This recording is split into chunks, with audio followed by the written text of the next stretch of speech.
네, 안녕하십니까. 오늘은 역사의 반복과 뉴스의 힌트라는 제목으로 좀 내용을 한번 준비를 해봤습니다. 제가 이제 주말에 이제 이 차트를 좀 곰곰이 봤어요. 봤는데 몇 가지 좀 이제 개인적으로 궁금한 점이 생겨서 정리를 해본 겁니다. 자, 제가 예전에 이제 이런 말씀을 드렸을 겁니다. 2008년 리먼 사태 때 돈을 풀고 이제 하락을 했다. 자, 코로나 때도 지금 돈을 풀고 하락을 한 거다. 비슷한 상황이다라고 말씀을 드렸고요.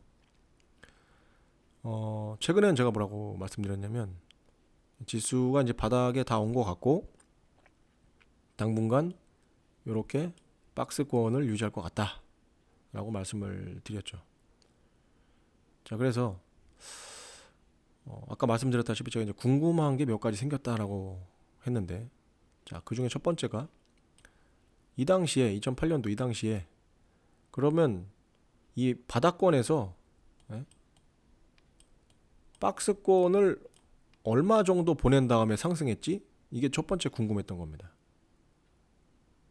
자, 두 번째는요. 그러면 이 당시에 지수가 저점일 때, 그죠? 어떤 뉴스들이 나왔었지? 그게 지금 뉴스하고 뭐가 틀리지? 이게 궁금했고요. 자, 세 번째는요.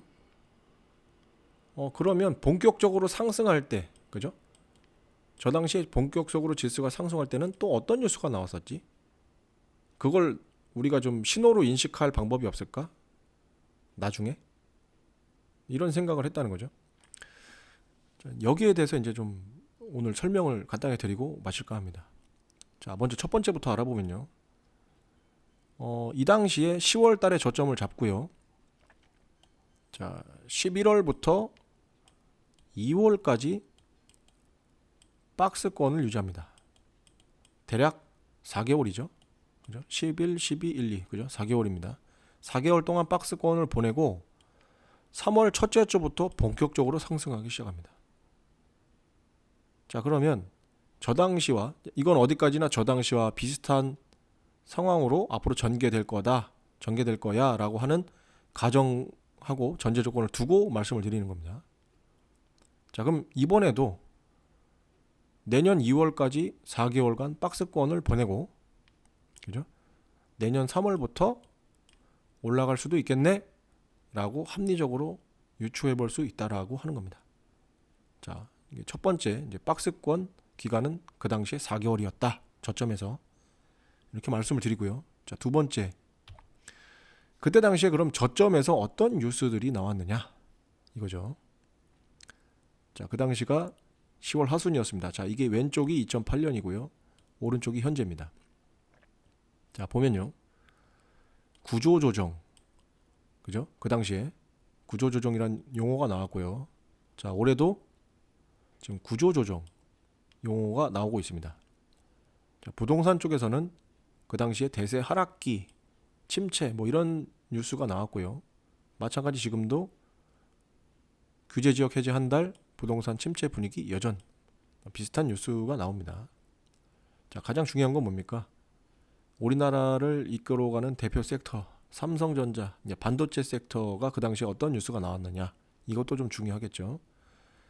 자, 당시 보면은 내년 매출 10% 감소 전망, 자, 반도체, 메모리 반도체 날개 없는 추락 이런 뉴스들이 나왔었고요.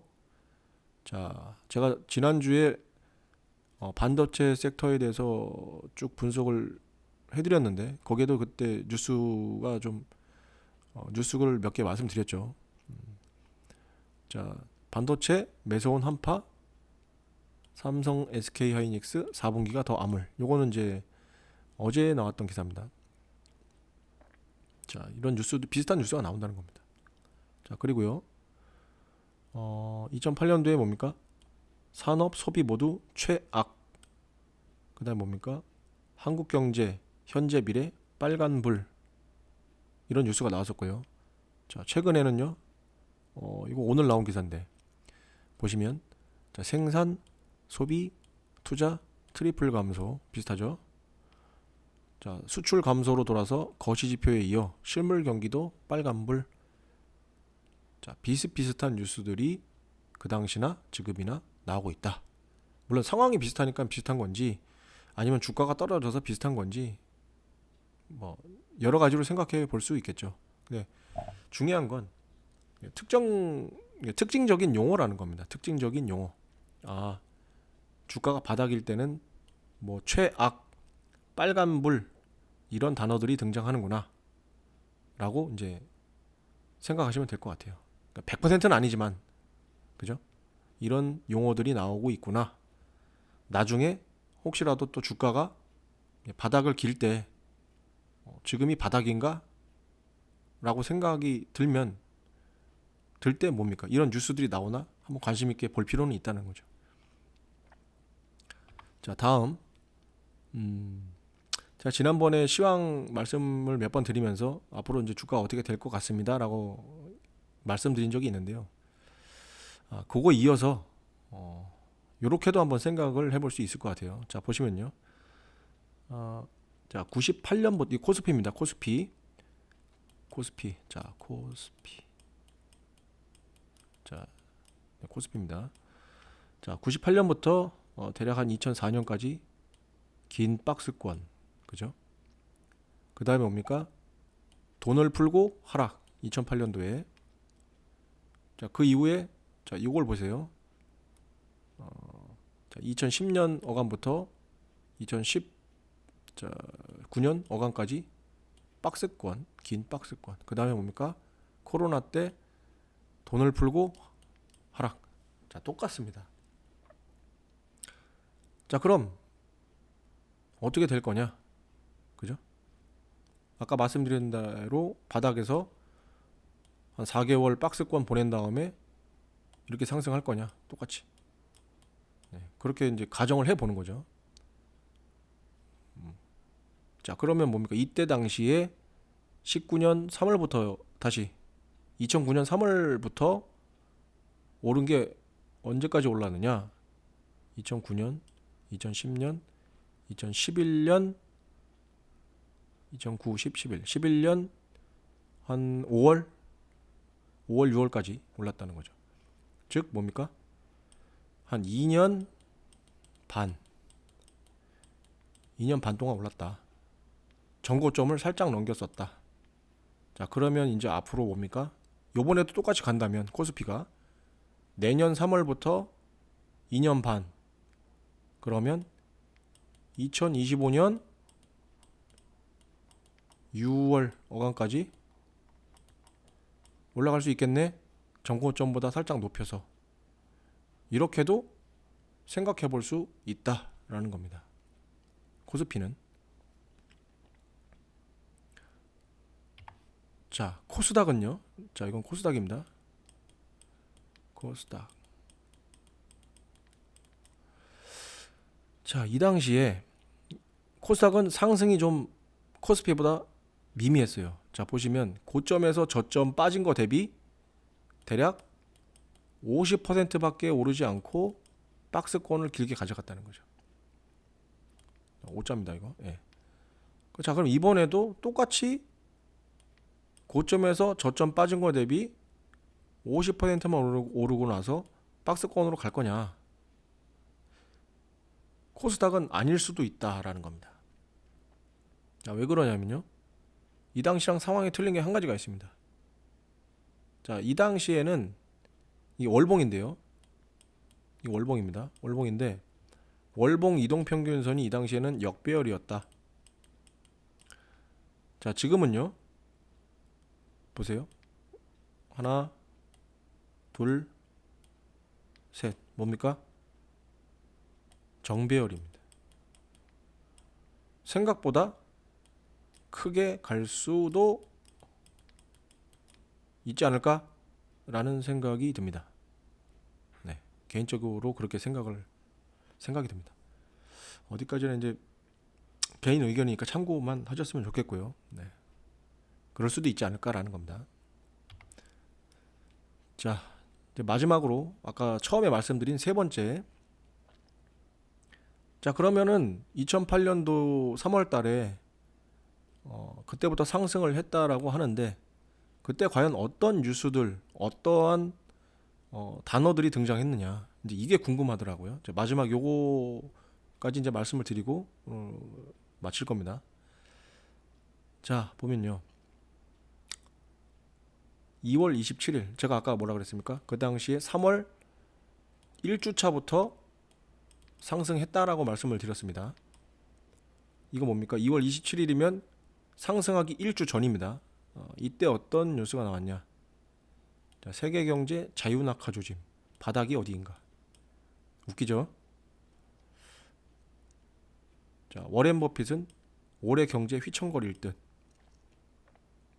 그죠? 2월 28일 바로 직전 전주입니다. 주가 오르기. 자, IMF 올 세계 경제 성장률 제로 이하. 그죠? 이거는 심지어 주가가 오르고 있는 중에 이런 뉴스가 나오고 있습니다. 반등 시작할 때 3월 첫째 주, 둘째 주에. 자, 그 당시에 우리나라 증시가 올랐던 트리거가 뭐였냐? 이겁니다. 중국 증시 급등. 여기에 맞춰서 같이 올라갔습니다. 딸려서. 네. 자, 이 당시에 이 워렌 버핏과는 반대로 짐 로저스라고 하는 사람은 어떤 얘기를 했느냐? 첫째 주 증시 반등하는 그 주에 첫째 주에 먼저 중국이 미국보다 먼저 불황을 탈출할 것이다 라고 얘기를 했고, 이 사람은 중국 증시에 투자를 했죠. 자, 그런데 뭡니까? 최근에 이 짐 로저스가 10월 17일입니다. 올해 10월 17일 뭐라고 했냐? 내 아이들에게 중국 주식을 사라고 조언했다. 자, 요번 달에 중국 주식을 사라고 짐 로저스는 얘기를 했다는 겁니다. 저 당시하고 상황이 똑같죠. 한 명은 뭡니까? 위험해. 또 한 명은 중국 증시가 괜찮아질 거야. 자, 이렇게 얘기를 했다는 겁니다. 생각해 볼 문제고요. 자, 그 다음에 뭡니까? 증시가 본격적으로 반등하던 시기에 갑자기 환율이 이제 폭락을 하게 됩니다. 그리고 나서 어떤 뉴스가 나오냐? 3월 10일 날 나온 뉴스인데요. 그 당시에 코스피 예상 밖 급등. 예상 밖. 네. 제가 지난번에 뭐라고 말씀드렸습니까? 주가가 바닥권일 때 어떤 뉴스들이 나온다고 했냐면 이유를 알 수 없는 급등락이 자주 나온다. 이렇게 말씀을 드렸었거든요. 네. 비슷한 상황이 나오는 겁니다. 자, 워렌 버핏도 그때 한마디 더 했죠. 3월 10일 날 주가가 한창 올라갈 때 얘기한 겁니다. 이거는 낭떠러지 발언, 증시 반등 신호일까? 자, 이건 기자가 이제 이런 얘기를 쓴 겁니다. 그러니까 그동안에 워렌 버핏이 이런 사례들이 꽤 있었으니까 기자가 이런 내용을 썼겠죠. 보시면요. 작년 10월, 그죠? 그러면은 2008년도 주가가 한창 떨어질 때죠. 주가가 한창 떨어지던 2008년 10월에 워렌 버핏은 뉴욕 타임즈 칼럼을 통해 주식을 살 때라고 연일 외치던 그가, 그죠? 주가가 떨어질 때는 사라고 했던 사람이 지금은 뭡니까? 주가가 오르고 있는데도 방향을 선회해서 증시가 당분간 회복되지 않을 거야 라고 얘기를 하고 있다는 거죠. 반대로 얘기한다는 거죠. 생각해볼 문제인 겁니다. 내년 3월 달에도 워렌 버핏이 뭐라고 얘기할까 궁금해지는 겁니다. 3월이 될지 4월이 될지 모르겠지만요. 자, 그리고 나서 뭡니까? 이게 3월 10 그 당시에 13일 날 나왔던 뉴스인데 웃기죠? 보세요. 반도체에 부는 봄바람. 자, 불과 주가 오르기 2주 전에 어떤 뉴스 나왔습니까? 반도체 날개 없는 추락, 내년도 매출 감소 전망, 이런 뉴스가 2주 전에 나왔는데 불과 2주 뒤에 주가가 올라가니까 반도체에 부는 봄바람, 이런 뉴스가 나온다는 거죠. 부동산 쪽도 뭡니까? 다주택자 양도세, 중과세 폐조, 제도 폐지, 이런 게 나오고요. 자, 생각해 볼 문제입니다. 자, 마지막으로 그 당시 이제 3월 20일경에 나왔던 뉴스입니다. 자, 이건 읽어 드릴게요. 로이프 라이스의 딘 테네릴리 매니저는, 자, 여기서부터 중요합니다. 경제 지표는 좋은 소식이 별로 없고 기업들의 실적 발표도 암울하다. 그죠? 지금이랑 비슷하죠. 그러나 역사적으로 저평가되어 있는 주가를 감안하면 현재 주식 시장은 긍정적이다. 즉 뭡니까? 부정적인 뉴스가 나올 위험이 줄었다. 이것이 상승 전환의 기대감을 높이고 있다. 이렇게 얘기합니다. 이게 이런 게 뉴스에 나온다는 거죠. 그러니까 이유가 없다는 겁니다. 주가가 너무 떨어져 갖고 올라갈 만 하니까 이제 올라가는 거야라는 얘기를 하는 거죠, 지금 이게. 그죠? 자, 내년에도 어떤 뉴스들이 나올지 모르겠지만요. 지금 보셨던 이런 내용과 비슷한 것들이 나올 확률이 높겠죠. 그래서 이런 것들을 미리 그런 게 있었네라고 한번 알아보고 가자라는 차원에서 준비를 한 거고요. 저도 생각해 보니까 이런 것들이 궁금하더라고요. 그래서 한번 재미삼아 알아보는 시간을 한번 가져봤습니다. 자, 오늘 하루도 마무리 잘 하시고요. 즐거운 하루 보내시기 바랍니다. 감사합니다.